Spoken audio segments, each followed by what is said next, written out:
Bienvenue dans Un nuage de bien-être, le podcast qui te guide vers une vie équilibrée et épanouie dans tous les aspects de ton existence. Je suis Jessica Exili, coach bien-être et naturopathe. Mon intention, t'aider à trouver ou retrouver une vie épanouissante basée sur divers piliers fondamentaux du bien-être. À travers des épisodes inspirants et pratiques, nous explorons divers sujets liés à la santé au naturel, la gestion émotionnelle et mentale, en passant par la gestion des finances, l'épanouissement professionnel et bien d'autres choses encore. Rejoins-moi pour des conversations enrichissantes et des conseils concrets et laisse-toi inspirer à créer la vie que tu mérites. Que tu cherches à cultiver la paix intérieure, à améliorer ta santé ou à trouver du sens dans ta vie, un nuage de bien-être est là pour t'accompagner dans ton voyage vers un bien-être global et durable. Bonjour à tous et bienvenue dans ce nouvel épisode de podcast Un nuage de bien-être. J'espère que vous allez bien, que vous prenez soin de vous et que vous répondez à vos besoins en bien-être. Et si c'est pas le cas, pas une minute à perdre, vous pouvez le faire dès à présent. Je suis très contente car pour cet premier épisode de podcast, premier épisode d'interview, j'ai eu l'honneur de recevoir comme invité une personne très spéciale qui m'inspire particulièrement. Il s'agit d'Annelise Harris, alias la reine des challenges. Annelise est business coach. Elle aide ses clients à faire les 5 chiffres par mois avec un seul appel de coaching à leur agenda. Ce qui m'inspire particulièrement, c'est son parcours de vie que vous allez pouvoir écouter durant ce podcast. Elle a eu plusieurs, si je peux dire, événements dans sa vie qui a fait qu'aujourd'hui, elle sait qui elle sait ce qu'elle veut et surtout ce qu'elle veut pour son bien-être. Elle connaît ses besoins, elle sait les identifier et surtout à y répondre. Elle a commencé son parcours de vie en France, ensuite elle est partie vivre au Canada, elle a passé un temps au Mexique et là elle se trouve actuellement aux États-Unis. Donc beaucoup de rebondissements dans sa vie qui sont super pour elle, qui lui ont permis de se développer, si je peux dire, tant humainement que professionnellement. C'est un parcours enrichissant. Et honnêtement, j'espère que son chemin de vie va pouvoir vous inspirer, va pouvoir vous aider à comprendre que des fois, il faut prendre des risques, sortir de sa zone de confort et que tout ça contribue à répondre à vos besoins en bien-être, à créer votre bien-être, à créer la vie que vous souhaitez mener et surtout à être épanoui. À présent, je vous laisse écouter cet épisode de podcast et si ça vous a plu, si ça vous a inspiré, motivé, boosté, n'hésitez pas à me laisser un commentaire dans votre éditeur de podcast préféré. Bonjour Annelise. Bonjour Jessica. Merci d'être là dans le podcast Un nuage de bien-être. Je suis super contente. Avec grand plaisir. Comment est-ce que tu vas? Eh ben, ça va super. Bon, très bien. Donc pour cet épisode de podcast, je suis super contente parce que je me lance et je sais que ça va très bien se passer et que ça va être super. Donc j'espère pour toi aussi, surtout que tu es à l'aise parce que c'est le principe du bien-être. Donc voilà. Alors, dans un premier temps, j'ai posé ma question un peu phare qui est quelle est ta boisson gourmande préférée? Alors, cette question, je me suis vraiment arraché les cheveux à trouver c'est quoi la réponse. Parce Ouais. que autant j'aime mon petit café du matin, mais je trouve que c'est pas nécessairement une boisson gourmande. Tu vois? Oui. Tu sais, c'est une boisson agréable, mais le côté gourmand manque un peu. Et je pense que j'ai deux boissons phares préférées. Ouais. La première, ce serait un chocolat viennois, tu sais, avec la Hmm. crème chantilly, mais le vrai chocolat où on fait fondre à la casserole le chocolat pâtissier et tout. Trop bon. Ouais. Et le deuxième, bon, c'est peut-être un petit peu cliché et on mettra ça sur le compte du fait que j'habite aux États-Unis. C'est le Pumpkin Spice Latte de Starbucks qui arrive à l'automne, chaque automne. Ah oui. Trop Ouais. bon. Ouais, pour l'avoir, parce que c'est en France aussi, on l'a, et j'avoue que c'est super. C'est très très bon. Bien sucré aussi, mais c'est ce qu'on aime. Ouais, c'est le problème de Starbucks en règle générale, hein. Ouais. Du coup, tu serais plutôt un bec sucré ou plutôt dans le salé? Sucré, je dirais, sucré. Ouais. Et pour Ouais. l'info, Starbucks, vous pouvez leur demander, le savais-tu, qu'on peut, en fait, ils mettent des pompes, tu sais, le pompe de sirop, en fait, qui va avec, Ouais. et tu peux leur demander le nombre de pompes que tu veux, donc tu peux réduire la quantité de sucre. D'accord. Ah, bah ça, c'est bien à savoir. Enfin, honnêtement, top. Je garde l'information parce que je suis moi-même un bec sucré, donc ça y va aussi. Top. Alice, j'aimerais savoir, pour toi, qu'est-ce que le bien-être? Le bien-être, c'est plusieurs choses en fait. Je dirais que ça commence par le bien-être dans sa tête, c'est-à-dire se sentir bien, relax, tu vois, pas préoccupé, tout en train de te poser des questions, stressé, juste détendu et heureuse d'être là où tu es. Je pense que ça commence par là. Et je dirais la deuxième chose, c'est le bien-être dans le corps. Et bon, je suis pas du tout une spécialiste de la question, hein, je tiens à dire ça, mais j'aurais tendance à penser que le bien-être dans le corps commence dans la tête. Et Mhm. c'est, bah, en fait, aimer la façon dont on se sent dans son corps. Et là-dedans, ça touche à plein de choses, hein. Comment on se sent dans son corps, mais juste être, finalement, les deux, je dirais que la finalité, c'est être bien là où tu es. Très intéressant. Je suis d'accord avec toi. Et du coup, par rapport à ça, est-ce que tu peux euh, présenter un peu ton parcours, me dire là aujourd'hui où est-ce que tu en es, enfin voilà, te présenter comme tu le souhaites. Alors, mon parcours, en fait, à la base, je suis, à la base, je suis bibliothécaire. Et donc, à 9 ans, mon ex-petite amie a eu l'opportunité en fait, de partir travailler au Canada. Donc, du coup, j'ai décidé de mettre ma carrière entre parenthèses et de le suivre. Et je dis vraiment carrière parce que je sais que quand on dit bibliothécaire, on pense à la personne qui est assise derrière l'ordinateur, le comptoir, là, et qui fait les prix et les retours. Mais il y a toute une hiérarchie en bibliothèque. Et c'était pas mon travail. Moi, j'étais responsable du pôle multimédia. Donc en fait, j'ai toujours eu un intérêt pour les nouvelles technologies et de cette bibliothèque. Donc je travaillais à développer tout ce qui était projet numérique, que ce soit liseuse, donc livres électroniques, newsletter, Mhm. intéressant, Oui. newsletter, site internet, toutes ces choses-là en fait. Donc bref, tout ça pour dire, j'ai décidé de le suivre et à la base, on était censé partir que pour 2 ans. D'accord. Donc je me suis dit bon bah parfait, 2 ans c'est l'opportunité pour moi de d'explorer euh, des chemins de carrière que j'aurais jamais osé explorer en France, surtout que bah j'avais quand même un chemin tout tracé puisque j'étais fonctionnaire catégorie A de la fonction publique, donc bon voilà, c'est un peu cette idée de quand t'es là après tu bouges plus. Et Totalement. je m'étais dit, bah, vu que je sais que mon concours forcément sera pas reconnu au Canada, les diplômes et tout ça, c'est un peu compliqué. Pourquoi pas faire quelque chose que j'ai jamais osé faire? Et cette chose-là, pour moi, c'était être blogueuse. Ça avait toujours été mon rêve. En fait, depuis que j'avais 17 ans, depuis que j'étais étudiante, j'ai toujours eu des blogs sur différents sujets, mais bloguer, ça a toujours été mon dada, comme on dit.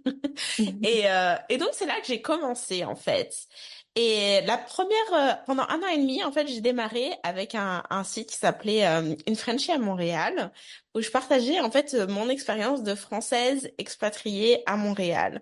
Et en fait, je me suis vraiment posé les questions, bah, ok, toutes les questions que moi, je me posais au moment de préparer mon expatriation et que j'avais du mal à trouver des réponses, bah, c'est de ça dont je vais parler sur mon blog. Ça et tout ce qui est bonnes adresses à Montréal et tout. Et du coup, bah, très vite, en fait, ce blog a marché et je me suis posé la question de la monétisation puisque mon objectif, c'était évidemment de construire un chemin de carrière. Enfin, Bien du sûr. moins de gagner de l'argent avec ça et de pouvoir vivre de quelque chose voilà, qui me faisait kiffer, en fait. Mhm. Et puisque, vu que le blog a commencé à bien marcher, mais en même temps, tu sais, le modèle classique, la rémunération de la blogueuse, c'est articles sponsorisés, partenariat, publicité, et ça demande d'avoir beaucoup de trafic, d'avoir une énorme communauté. En 2 ans, puisque j'avais que 2 ans pour faire en sorte que ça arrive, donc dans cette durée-là, c'était impossible. Et je me Oui. suis dit, OK, qu'est-ce que je peux faire? C'est quoi les autres options? Et en fait, j'ai eu cette idée, bah, en fait, si je crée mes propres produits et services. Parce que comme ça, il Mhm. n'y a pas besoin d'avoir des centaines de milliers de gens qui me suivent. Et en plus, il n'y a pas d'intermédiaire. Ce que je vais générer comme revenu, bah, ça me revient directement. Je touche pas une commission, quoi, tu vois, Bien comme quand t'es sûr. en partenariat.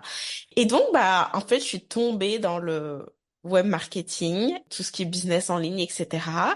Et j'ai adoré. Donc, j'ai créé ma première formation qui s'appelait Montréal, j'arrive. Pour en fait aider les Français qui s'apprêtaient à s'expatrier à se préparer en fait, et toutes les questions que je me posais encore une fois: dans quel quartier habiter, comment trouver un emploi, comment marche le système bancaire parce que c'est très différent, etc. Et c'était ma première formation et j'ai fait ça, et ça j'ai fait mes premiers 1 000 euros, j'étais trop heureuse.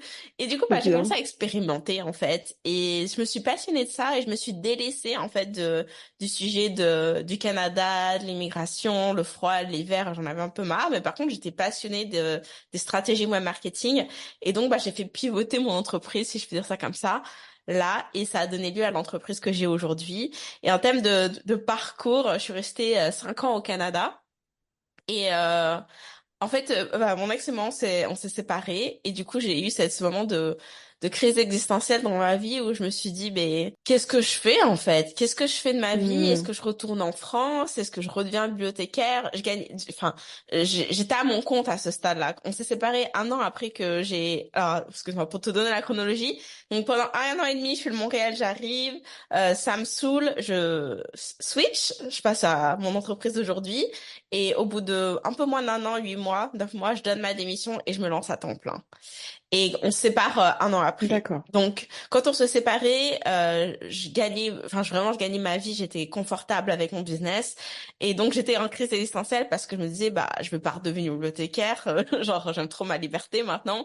Si je rentre Hmm. en France, je fais quoi? Je vais vivre chez mes parents. Ouais, non, j'ai besoin d'espace. En fait, j'avais besoin d'espace. Est-ce que je reste au Canada? En même temps, il y a quoi qui m'attache ici, à part mon ex, et on n'est plus ensemble, tu vois? Et je me suis dit, bon, j'ai besoin d'un break. Donc, je suis partie vivre au Mexique. Et le Mexique, ça a Hmm. été une transformation en profondeur de qui je suis, parce que vraiment, ça a été une année de travail sur moi, revenir à la source de qui je suis sans lui, puisqu'on avait passé quasiment 8 ans ensemble. Donc, qui je suis, moi, Annelise, qu'est-ce que je veux faire de ma vie, comment je me vois mener ma vie, qu'est-ce qui me rend heureuse, etc.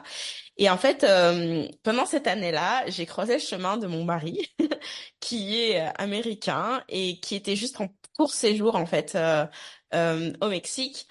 Et entre ce moment où on se rencontre et le moment où on se marie, enfin aujourd'hui, il y a le Covid qui arrive, donc la distance, etc. Où finalement, ça a renforcé notre relation. On s'est dit, OK, il y a vraiment quelque chose, parce que les mois passent et on est toujours là à s'appeler tous les jours et tout. Et donc, il m'a dit, écoute, tu sais quoi, on va se donner une chance, viens emménager. Donc, j'emménage aux États-Unis, et puis, voilà, aujourd'hui, on est mariés et je vis donc en Floride. Trop bien, tu as un très beau parcours. Et ce que je vois, c'est que tu avais déjà fait un travail, du coup, un peu sur toi-même, sur ton bien-être, justement. Tu t'es posé les Mhm. bonnes questions. Je vais revenir quand même un peu plus au début, quand tu Vas-y. étais encore bibliothécaire et au moment où tu as décidé de déménager. C'est un gros chamboulement. Est-ce Oui. que, à ce moment-là, tu peux me dire si tu étais contente ou... Parce que, en fait, en soi, tu as suivi ton ex-compagnon. Ouais. Donc souvent quand on suit quelqu'un, des fois on peut le faire, on est contente, mais on le fait aussi un peu par défaut. Est-ce que Mhm. toi, à ce moment-là, tu étais bien, c'était aussi une très très bonne opportunité pour toi, tant d'un point de vue professionnel que personnel. Comment tu te sentais à l'époque? Alors, pour le coup, la façon dont les choses se sont passées, c'était une vraie décision de ma part, parce que à l'origine, si je puis dire ça comme ça, lui, c'était vraiment, OK, j'ai envie de faire ça, mais je peux pas te l'imposer, donc peut-être on va se séparer. Hmm, Tout ça, c'était plutôt ça la conversation. Et moi, j'étais d'accord. vraiment en mode, non, en fait, pourquoi pas? Parce que quand j'étais étudiante, je rêvais des personnes ça me faisait rêver, les personnes qui allaient en Erasmus et tout ça. Hmm, Mais en fait, j'ai eu mon parcours, enfin, je crois que dans ma vie, tout s'est toujours tellement bien aligné que j'ai pas eu l'opportunité de partir à l'étranger. Et le Canada, bon, c'est un pays qui me paraissait plutôt cool, en fait, tu vois.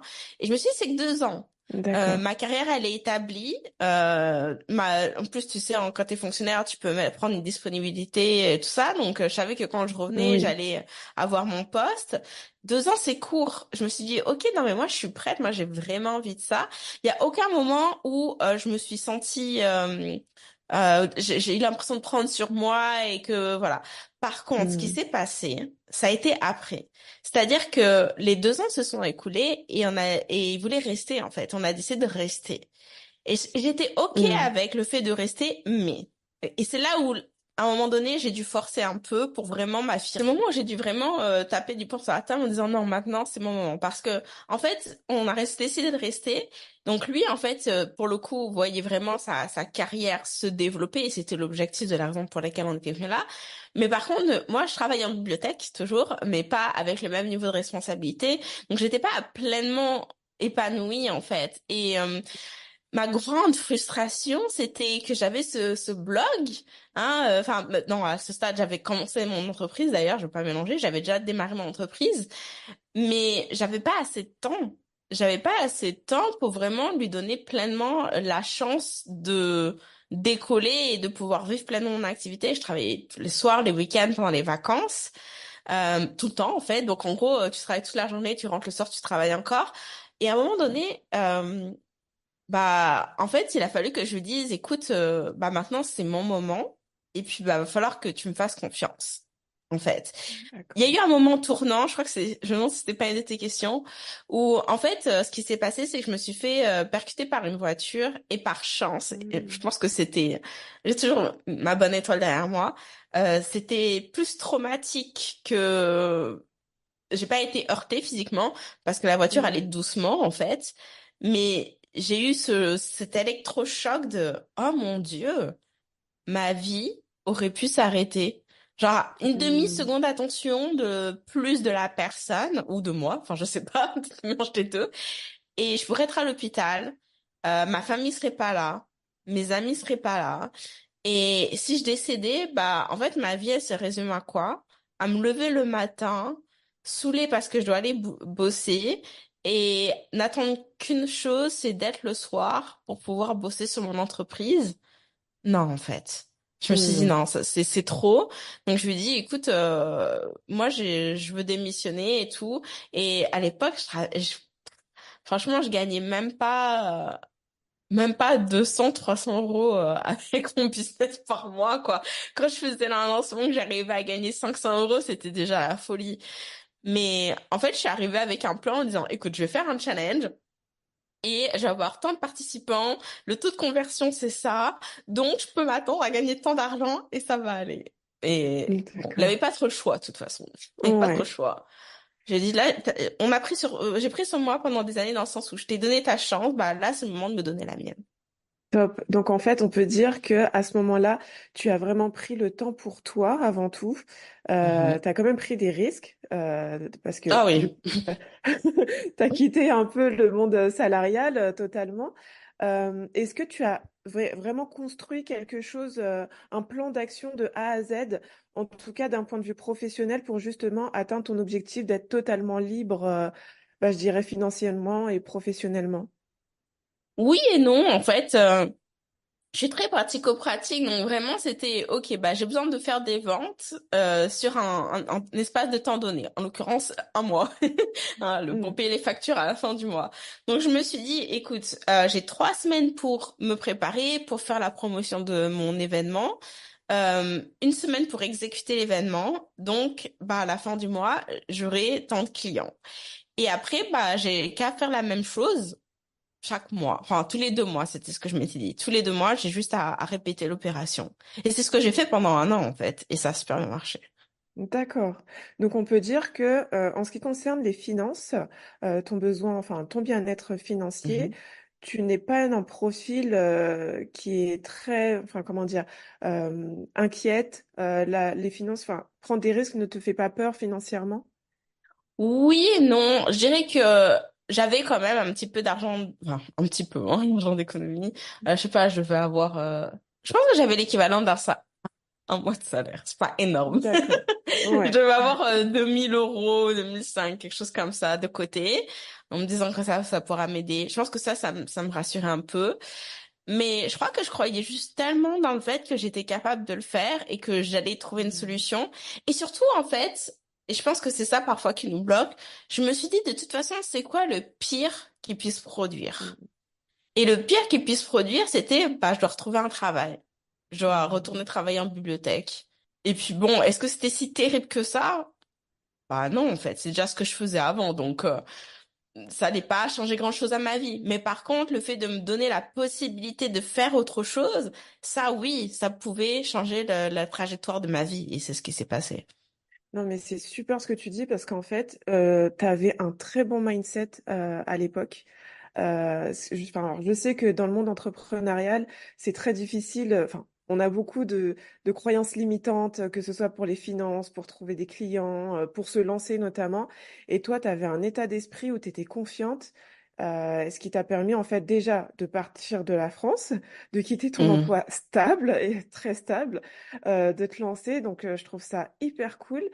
Et aujourd'hui, est-ce que d'un point de vue financier toujours, tu es toujours, enfin, tu es pareil dans cet état d'esprit-là, ou est-ce que par contre, tu t'es créé quand même un plan d'épargne ou d'investissement, quelque chose qui fait que tu as quand même une sécurité financière? Quels sont tes Ouais. besoins aujourd'hui en finance? Alors je pense pas que j'optimise pas du tout mes finances dans le sens où je fais pas travailler mon argent. Hein, je me suis pas encore vraiment penchée dans cette direction ou genre je sais pas avoir je sais même pas comment on appelle ça tellement je suis pas renseignée mais avoir différents types d'épargne qui rapportent Hmm, tant si tu touches pas pendant X temps. Enfin bref, je me suis pas vraiment euh, euh, concentrée, c'est pas vraiment le mot, mais bref, j'ai pas vraiment regardé comment vraiment optimiser mes placements financiers, voilà. J'ai de l'argent, mhm. je dirais que je suis un peu sur les principes de base, c'est-à-dire, bah, j'ai toujours un peu d'argent de côté, comme ça, quoi qu'il arrive, bon, j'ai toujours un matelas, tu vois, pour pour retomber dessus. Et je pense que c'est vraiment important avec une entreprise, en fait. Ouais. À l'époque, quand j'ai démarré, bah, c'est sûr que l'entreprise, c'était moi et moi-même, donc c'était OK. Aujourd'hui, les choses ont changé. Il y a eu un moment donné où j'avais toute une équipe. Donc, quand j'avais une équipe, bah, forcément, je voulais aussi m'assurer de pouvoir payer leur salaire, etc. Donc, il y a beaucoup plus d'enjeux. Je pense qu'aujourd'hui, l'argent me stresse plus que ça ne l'était avant.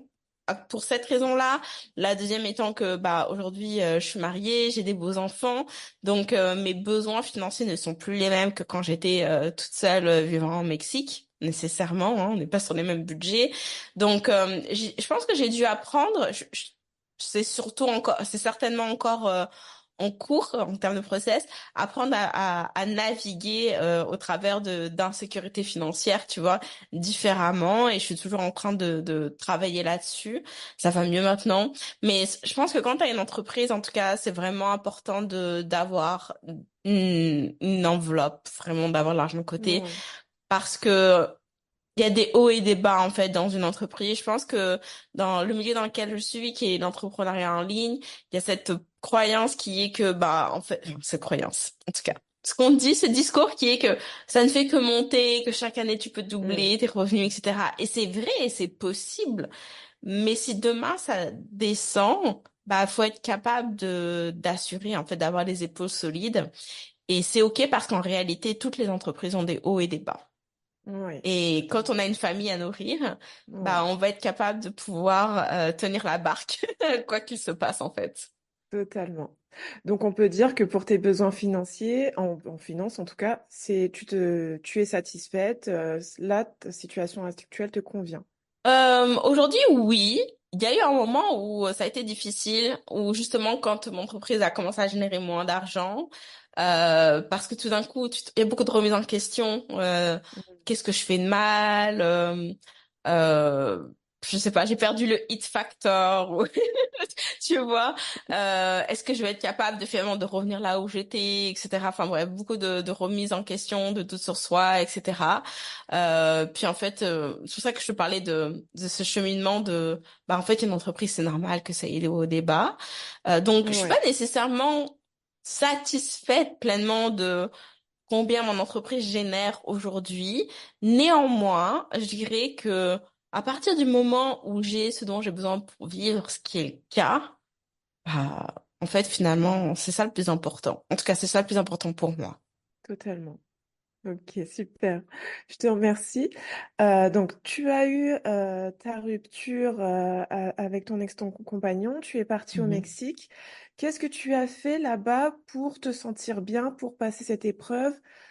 Qu'est-ce que Mhm. tu as fait pour répondre à tes besoins émotionnels quotidiens pour surmonter Alors, je me ces suis étapes à actuelles? 100% dédiée à prendre du temps pour moi. Et quand j'y prends du temps pour moi, c'est que littéralement, je travaillais presque plus en fait. Mon objectif, c'était vraiment de juste profiter de la vie. Et c'est ce que j'ai fait. Et puis, j'ai eu la chance aussi dès la première semaine où je suis arrivée, de croiser le chemin d'une autre coach en ligne avec qui je me suis liée d'amitié. Et du coup, on passait vraiment nos journées ensemble, aller à la plage, restaurant, enfin, en fait, discuter à longueur de journée. Je pense que comme on était deux coachs aussi, on se coachait beaucoup dans ce qui se passait dans nos vies, surtout sur tous les plans. Donc, je pense qu'en fait, ça a été ça, la majorité du travail. C'était un gros travail d'introspection et centré sur qu'est-ce qui me fait vibrer, qu'est-ce que j'ai envie de faire aujourd'hui, en fait. Parce que du coup, étant au Mexique, il n'y avait vraiment plus aucune influence extérieure.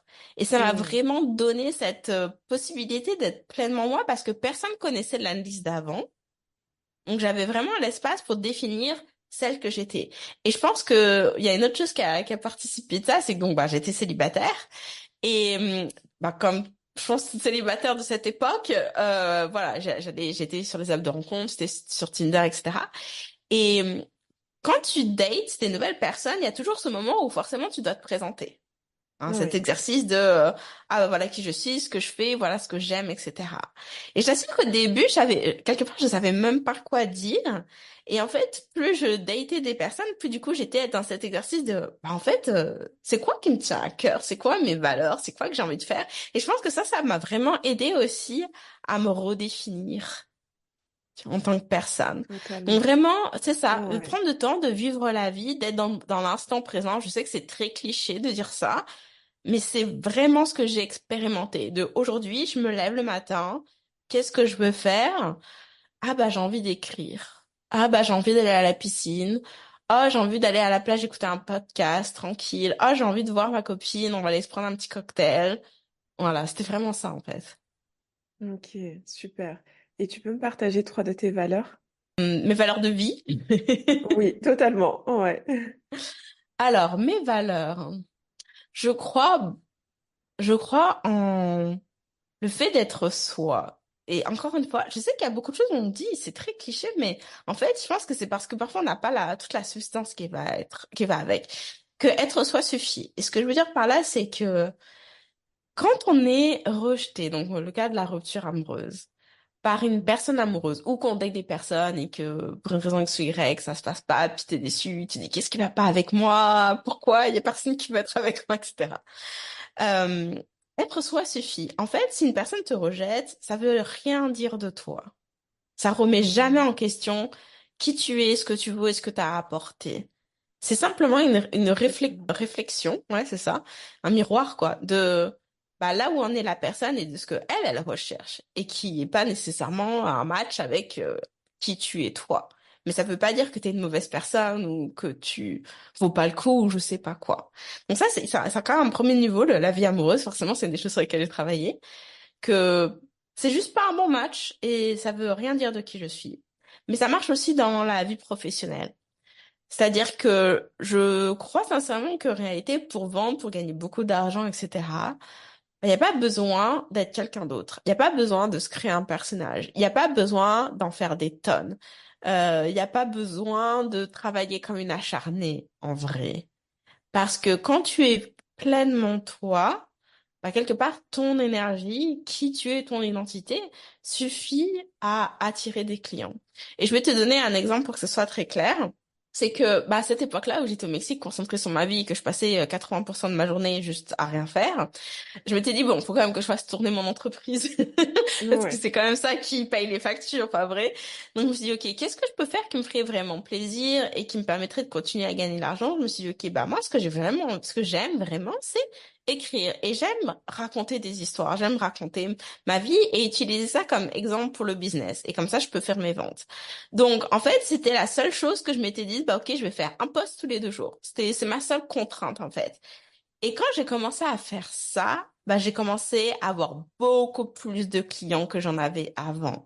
Et les gens me disaient, mais Annelise, t'es transformée, qu'est-ce que t'as fait? Comment t'as fait découler ton business comme ça? Je veux apprendre moi aussi, etc. et mon business a vraiment décollé alors que pourtant, j'ai jamais aussi peu travaillé dans mon business. Mais je pense que j'étais tellement dans quelque part, ma pleine puissance, si je peux dire ça comme Ouais. ça, que bah, les gens sont attirés en fait parce que je renvoie et veulent apprendre de moi. Donc être soi suffit, je dirais que c'est vraiment l'une de mes valeurs clés. La deuxième, je pense que ouais, c'est la valeur numéro une, hein. La deuxième, c'est que les petites choses sont les plus belles en fait.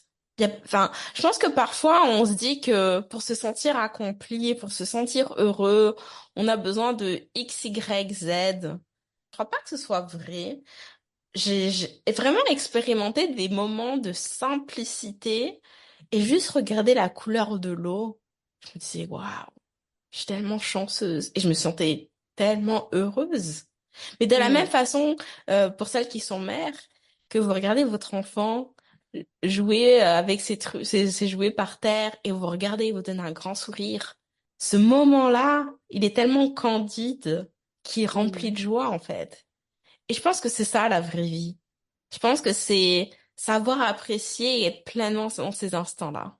C'est très beau ce que tu dis et on voit vraiment que tu as eu cette période de transformation et que tu as pris du temps pour vraiment définir tes besoins, pour te sentir bien au quotidien. Là, on sent que tu es aligné avec qui tu es et ce que tu veux.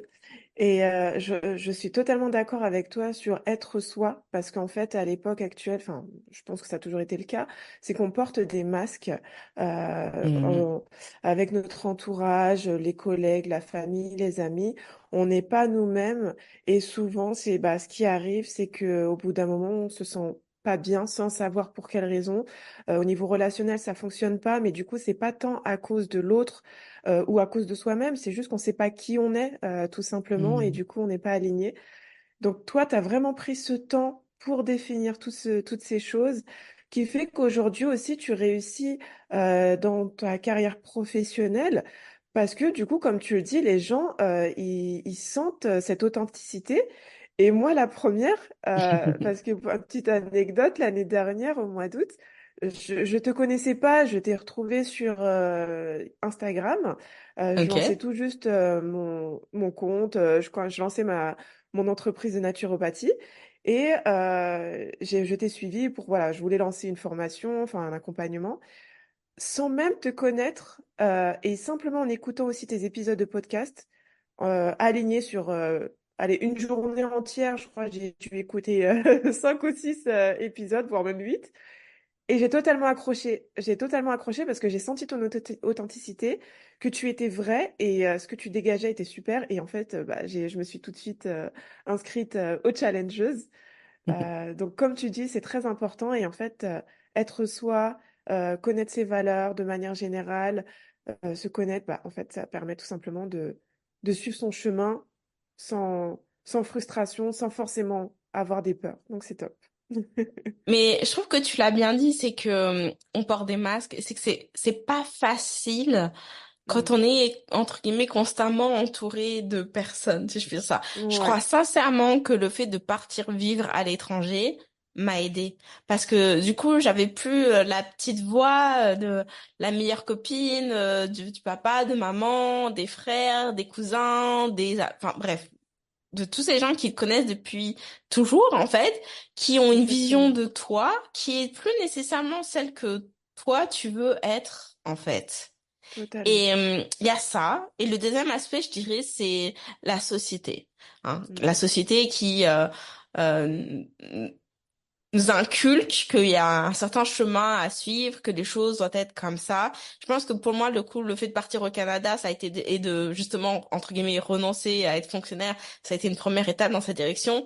Que bah non, les choses elles peuvent être autrement. Et je dirais que la deuxième chose qui a joué pour moi en termes de construction d'identité, ça a été mon parcours d'infertilité puisque j'ai appris très jeune en fait que je pouvais pas nécessairement avoir d'enfants naturellement, etc. Donc il y a eu tout ce truc. Bah, alors si je peux pas être mère, qui suis-je en fait? Mm. Parce que le fait d'être mère, forcément dans la société, et puis je dirais même depuis la nuit des temps, il y a toute une vision de ce qu'une femme est censée représenter, etc. Et être mère, ça fait partie intégrante, hein. C'est limite, si t'as pas d'enfant, t'as raté ta vie, hein. Voilà. Ouais, ouais, c'est Et vrai. donc vraiment, j'ai dû travailler sur ça, sur OK, alors d'abord, est-ce que c'est vrai? Me questionner. Est-ce que c'est vrai que si j'ai pas d'enfant, j'ai raté ma vie? Et si c'est pas vrai, bah, à quoi ça ressemble, en fait? Ma Ouais. vie, à quoi elle ressemble? Et Hmm. encore une fois, ça m'a vraiment obligé à me poser des questions de, bah, qu'est-ce que je veux dans ma vie, en fait, pour moi-même? Comment est-ce que je vois les choses? Et comment tu l'as vécu justement ce moment où tu as appris cette nouvelle que tu ne pouvais pas, en tout cas à l'époque, porter d'enfant? Que du coup, tu pouvais potentiellement ne pas être mère. Comment tu l'as vécu toi émotionnellement? Je pense que j'ai tout mis dans une boîte et Hmm. j'ai plongé ma tête la première dans le boulot. Parce qu'en fait, j'avais 22 ans, donc j'étais vraiment Très jeune. jeune. Ouais. En plus, je trouve que alors je sais pas si c'est toujours d'actualité, peut-être que je fais juste tomber sur des mauvaises personnes aussi, mais je trouve que le corps médical parfois est vraiment, je pense qu'ils sont tellement habitués que quelque part ils détachent leur humanité. Je me rappellerai toujours de ce jour où le médecin m'a dit ça comme si il me disait bah dorénavant vous pourrez plus aller à la boulangerie acheter du pain, Hmm. tu vois. Ouais. Et je me rappelle, ça a été un électrochoc. Honnêtement, c'était un électrochoc. J'ai passé une semaine à pleurer en dépression. Puis après, et ça c'est un peu comme tout dans ma vie. Au bout d'une semaine, je me suis dit, ok, bon, bah c'est un fait. Les choses sont là. Maintenant, tu peux décider de passer le restant de ta vie à être déprimé et à être une victime de tout ce qui se passe, ou tu décides de faire quelque chose en fait. Et généralement, c'est pas dans ma personnalité de me plaindre et tu vois. Donc je me suis dit non, ok, bah maintenant j'avance en fait, je passe à autre chose. Et il s'est avéré qu'en fait tout ça est arrivé en même, je crois toujours ma bonne étoile, ouais, exactement dans la même période de temps où donc j'avais mon concours de la fonction publique et quand tu as ton concours, tu dois bah quand même postuler en fait pour décrocher le poste pour lequel tu as la qualification, Oui. si je puis dire ça. Et comme bah, j'étais très jeune, et même très jeune pour ce type de qualification, ça a été difficile pour moi en fait de trouver un poste parce que les gens me disaient que j'avais pas assez d'expérience. J'avais tout juste 22 ans et bibliothécaire souvent tu gères des équipes. En fait, c'est ça le poste d'ailleurs. Tu gères des équipes, voire des équipements, voire plusieurs équipements et forcément j'étais tout fraîche sortie de l'école donc ça a été difficile et j'arrivais à 6 mois de d'expiration de validité de mon concours et pile poil à ce moment-là, bah, j'ai commencé à avoir des interviews, des entrevues en région parisienne. Et j'ai décroché mon premier poste. Et donc, fallait que je prépare en fait mon déménagement. J'étais à Lyon à l'époque, de Lyon à D'accord. Paris. Donc, du coup, j'ai vraiment plongé tête la première dans, bah écoute, tiens, un nouveau chapitre de ma vie qui s'ouvre. C'est ça mon focus. Et je pense que Hmm. pendant des années et des années et des années, je me suis dit, de toute façon, à l'instant présent, j'ai pas de désir d'enfant, je suis trop, entre guillemets trop jeune pour avoir des enfants, enfin je veux dire c'est pas dans mes plans de vie. Donc le jour où ce sera le cas, bah là ça deviendra un problème. Mais d'ici là ça en est pas un donc j'y pense pas. En fait, je pense que ça a été vraiment ça ma façon de gérer. Je pense qu'après, quand j'ai commencé à être en relation, qu'on a commencé à en parler, etc., c'était un sujet quand même douloureux, hein. Je veux pas non plus, Bien voilà, sûr. c'était quand même difficile. D'autant plus quand je commençais à voir mes amis tomber enceinte par accident ou décider Hmm. d'avorter, même si aucun jugement sur leur choix. Je veux dire, je Bien comprends sûr. parfaitement les raisons pour lesquelles on fait, mais c'est juste, enfin, c'était dur pour moi ok, moi j'adorerais être dans cette situation, quoi, et Ouais. voilà. Mais encore une fois, pas de sentiment particulier vis-à-vis d'elle, hein, c'est toujours vis-à-vis de moi, bien évidemment. Bien sûr, bien Donc, sûr. ouais, non, c'était pas facile, surtout au moment où on a été enfin prêt, avec mon ex-petite amie à l'époque, à aller dans cette direction. Parce que du coup, il y a un aspect financier qui s'est ajouté à ça. Il faut savoir qu'en France, sur les parcours de PMA, quasiment tout est pris en charge, hyper accessible. Hmm. Mais forcément, quand tu changes de pays, c'est pas les mêmes règles. Et Canada et Oui. États-Unis, c'est un peu le même deal, mais les États-Unis, c'est multiplié par 5 en termes de coûts pour avoir ce genre de procédure. Donc, il y a eu tout un aspect, bah, ok, maintenant, il faut économiser de l'argent. Et une fois que tu as l'argent, ok, bah maintenant il faut commencer la batterie de test. Et c'est Ouais. long en fait, c'est vraiment long. Et en fait, quand on s'est séparés, en l'occurrence, c'est pour ça que ça a été vraiment un espèce de cataclysme pour moi, que je fais, ok, j'ai besoin de temps, je vais aller vivre au Mexique. Ben, en fait, on venait vraiment de démarrer tout ce qui était procédure de FIV, en fait. Et 2 jours après la rupture, en fait, j'étais en pleine prise d'hormones et tout ça pour commencer à voir si l'utérus était en capacité de recevoir un bébé et tout ça. Et donc, je rends rendez-vous à l'hôpital et ils me disent ah bah non, en fait, ça c'est pas concluant. Vous inquiétez pas, on va continuer, on va faire des réajustements dans le traitement et tout. Mais en fait, en même temps, on venait juste de se séparer, donc j'allais pas continuer. Mais du coup, c'était lourd, quoi. C'était vraiment Ouais. dur. Donc, me plonger dans le bureau, dans le bureau, dans le travail, mettre le tout dans une boîte, ressortir le sujet pour quand je suis prête à avoir un enfant. Et une fois que j'étais prête, c'était plus, ok, bah maintenant, la logistique, hein, genre l'aspect Mhm. financier, test, examen, tout ça, quoi. D'accord. Et j'ai pu voir du coup que là récemment tu as posté, peut-être la semaine dernière ou avant, que tu rentres à nouveau dans ce parcours de Mhm. PMA avec ton mari. Oui, Du coup, là tu le fais aujourd'hui, tu en as besoin. Comment tu fais pour gérer ce parcours qui peut être assez lourd physiquement et émotionnellement? Comment vous ouais. faites vous deux pour gérer tout ça?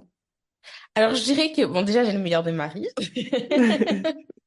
Et que, justement, en termes de redéfinition d'identité, j'ai dû à me redéfinir. En fait, je trouve que j'ai beaucoup de chance. Enfin, de toute façon, je vois toujours ma vie sur le, le côté positif. Parce que mon mari a déjà 2 enfants. Donc, ils sont quand même grands. Hein. Aujourd'hui, le plus grand a 18 ans, la deuxième a 11 ans. C'est plus des bébés, quoi, ce que je veux dire.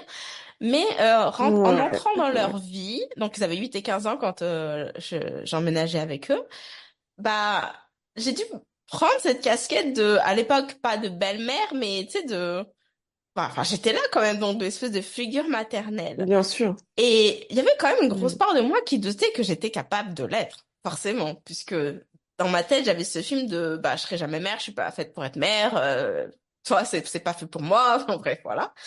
Donc, en fait, en étant en contact avec eux, je me suis découvert un aspect maternel que je soupçonnais pas, un aspect, une capacité, une capacité vraiment à Mhm. organiser le quotidien que je sous-estimais, à penser à avoir des réflexes en fait que je pensais pas avoir. Et je pense que ça déjà, ça m'a énormément aidé à aller en direction du parcours de PMA sur ah ok bah peut-être qu'en fait je suis capable déjà. Oui. Et je pense que le deuxième chose qui m'a énormément aidé, c'est bah, qu'il n'y a pas de pression, en fait, dans mon couple. Parce que mon mari a déjà des enfants. Oui, il en veut plus. Mais si ça Oui. n'arrive pas, c'est OK parce que déjà, il est ouvert à l'idée d'explorer d'autres pistes, d'adopter ou, tu sais, d'être parent au foyer, ouais, c'est ça, avoir des enfants au foyer, etc. Oui. Ou ça, si je veux pas, pour une raison X ou Y, ça, bon, bah, il a déjà 2 enfants, en fait. Donc, pour moi, ça m'a Mhm. enlevé une énorme pression parce que dans mon couple précédent, où pour le coup, bah, lui comme moi, mon ex-petite amie, on n'avait pas d'enfants, euh, dans ma tête, je me disais, mais si je suis pas capable de lui donner des enfants, ça veut dire qu'il aura jamais d'enfants et je veux pas ça pour lui et je veux pas qu'à cause de moi, il doive renoncer au fait d'avoir des enfants. Enfin, tu vois, tu commences tout de Oui. suite à te rajouter une pression à réussir, si je peux dire ça comme Mhm. ça, que là, je n'ai pas. Et je pense que c'est vraiment libérateur. Et cette expérience de PMA avec mon mari, honnêtement, je la trouve, je l'expérimente vraiment autrement parce qu'il n'y a pas tout ce stress-là, parce qu'il est vraiment là pour moi aussi. Euh, tu vois, c'est des petits détails, mais le fait qu'il ait la disponibilité de pouvoir être avec moi à chacun des rendez-vous, ça aide aussi, je trouve. Parce qu'il y a eu ce moment où Ouais. j'étais seule et du coup, je vois la différence. Tu te sens vraiment, je pense que c'est important d'être soutenu dans ces moments-là, honnêtement. Ah oui. Et, euh, et puis, je pense qu'il y croit tellement aussi et que quelque part, sa Mhm. croyance dégouline sur moi. Tu Ouais, vois, ouais. c'est contagieux, en fait. Hmm. C'est contagieux et ça aide énormément. C'est super.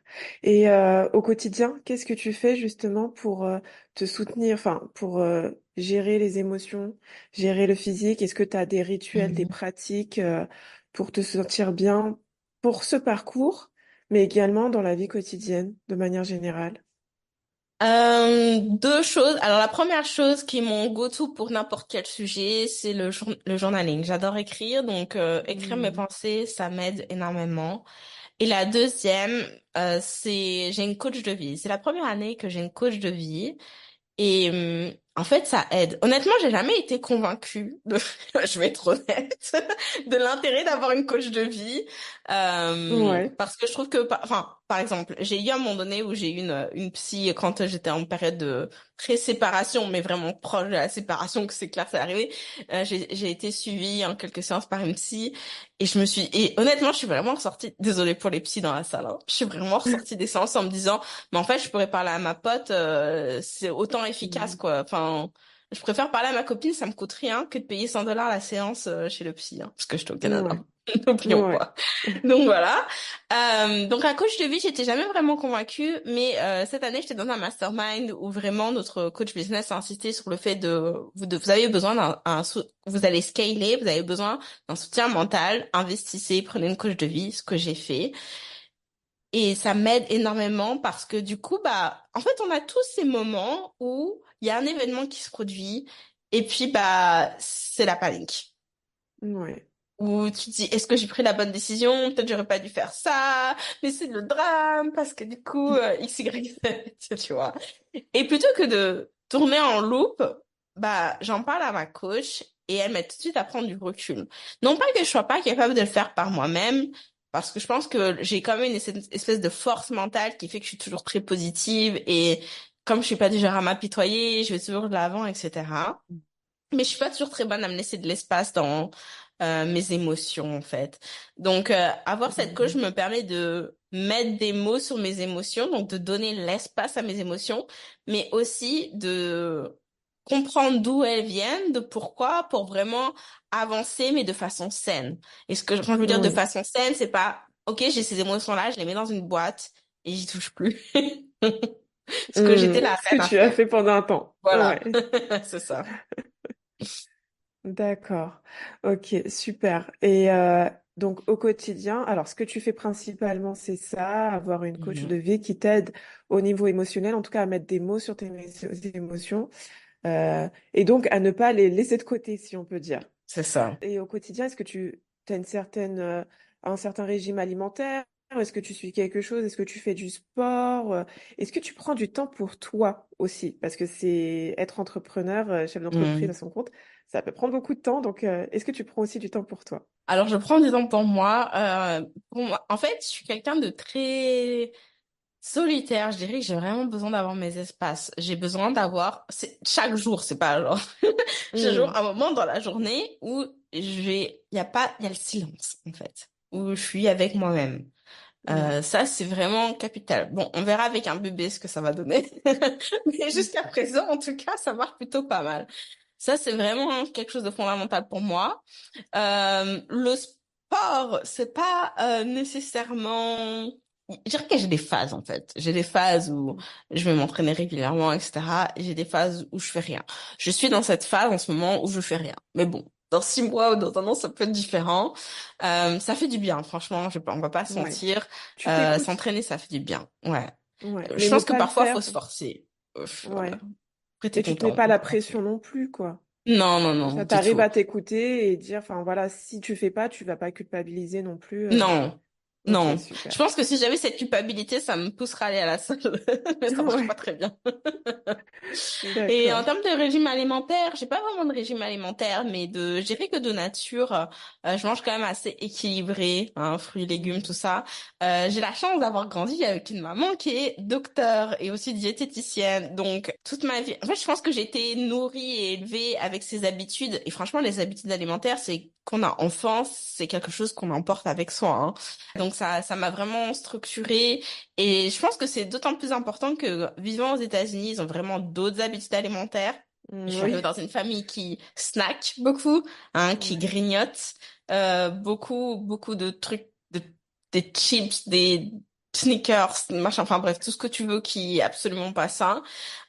Donc le fait de pas être vraiment attiré par ces trucs-là, puisque ça m'aide quand même à garder un bon équilibre, ce qui veut pas dire que bien évidemment, hein, de temps en temps t'es pas tenté, mais bien sûr. voilà. Ouais, ouais. C'est vrai que pour être allée 2 fois aux États-Unis avec mes copines, quand on cherchait des endroits pour acheter des fruits, des légumes, c'était un peu Mhm. compliqué quand même. C'était beaucoup plus facile de trouver des rayons avec de la gourmandise, quoi, Mhm. en taille XXL en plus. Tout à Mais fait. pour le reste, c'était un peu plus dur.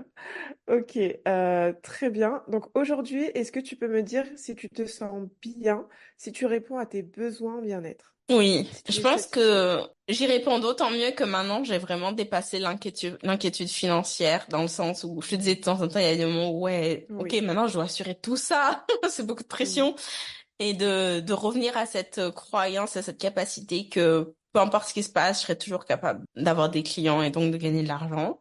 Donc non, franchement, je suis à une bonne place dans ma vie. Je sais pas si on dit ça en français, mais je suis une bonne place dans ma vie avec mon mari, les beaux enfants, le projet d'agrandir la famille. Mm. Je suis dans une maison qui me plaît, dans un quartier qui me plaît. Donc non, je suis bien. Ça veut pas dire que j'ai pas d'envie de grandeur. Absolument Bien que sûr. si. Mhm. Mais je suis contente d'être là où je suis. Ça a été tout un parcours de vie, hein. J'ai quand même pas mal Mm. raconté et je trouve que c'est une belle évolution, honnêtement. Ouais.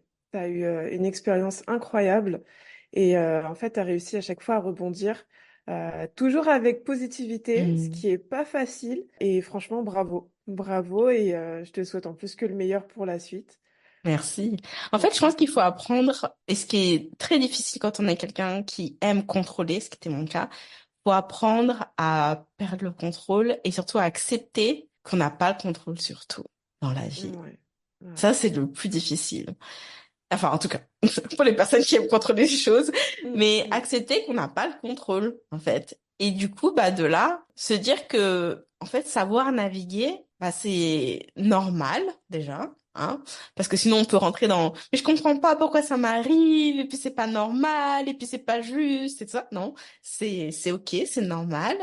Et que plus tôt t'apprends à naviguer, en fait, et plus à l'aise tu vas être pour le restant de tes jours. Parce que quoi qu'il arrive, tu sauras toujours rebondir. complètement. Mais tu as tout à fait raison. Et en plus, je me reconnais beaucoup dans ça parce que je suis une personne qui d'origine aime prendre le contrôle. Mais je pense que quand de toute façon on rentre aussi dans le parcours entrepreneurial, ben, on est obligé de lâcher un petit peu ce côté contrôle non-stop parce que c'est pas possible. Mm, tout à fait. L'entrepreneuriat nous met face à des situations auxquelles on n'est pas préparé et en fait, bah, on peut que naviguer comme tu le dis. Donc voilà, et en plus tu nous as notamment dit, bah, en fait, il faut se poser la question, que, quel est le pire en fait qui peut arriver? Et souvent, c'est rien de très dramatique, quoi, comme reprendre le salariat, retourner dans son pays d'origine si besoin est. Donc, Mhm, tout à fait. ok, super. Est-ce que tu as des conseils pour continuer, pour prendre soin de soi, pour répondre à ses besoins de bien-être? Peut-être un conseil ou deux. Le, le conseil, surtout si vous êtes des gros consommatrices de réseaux sociaux, déconnectez-vous des réseaux pour un moment Hmm, et ça va vous permettre de vous reconnecter à votre propre voix. Et quand ouais. je dis voix, c'est à la fois voix intérieure que voix trouver le chemin pour vous, en fait, parce que du coup, vous allez vous couper des influences. Euh, Je pense que ouais, en bout de compte, c'est de ça dont il s'agit en fait, c'est d'avoir cette capacité à se détacher de l'extérieur pour vraiment regarder à l'intérieur qu'est-ce qui nous Hmm, appelle vraiment. Ça, c'est la première chose. Et la deuxième, c'est d'avoir le courage, bah, d'y aller en fait. hmm. Top. Merci beaucoup, Alice, pour cette interview. C'était super. Avec Merci d'avoir plaisir, partagé ton parcours et de t'être confiée à nous. avec grand plaisir. Merci de m'avoir reçu. À bientôt. Bye. Un grand merci à toi pour avoir écouté cet épisode. Si tu l'as apprécié, je t'invite à me laisser un commentaire ou 5 étoiles sur ta plateforme de podcast. N'oublie pas également de t'abonner pour ne jamais louper un épisode. Ça va me donner beaucoup de force et d'encouragement pour continuer cette démarche vers un retour au bien-être. Rejoins-moi également sur Instagram ou YouTube pour partager tes expériences avec moi-même et avec la communauté. Si tu as des questions, n'hésite surtout pas à m'envoyer un email ou à me contacter en message privé sur Instagram. Ce sera avec un grand plaisir de te lire et de répondre à ta demande. Merci encore pour ton écoute et à bientôt pour de nouveaux épisodes inspirants.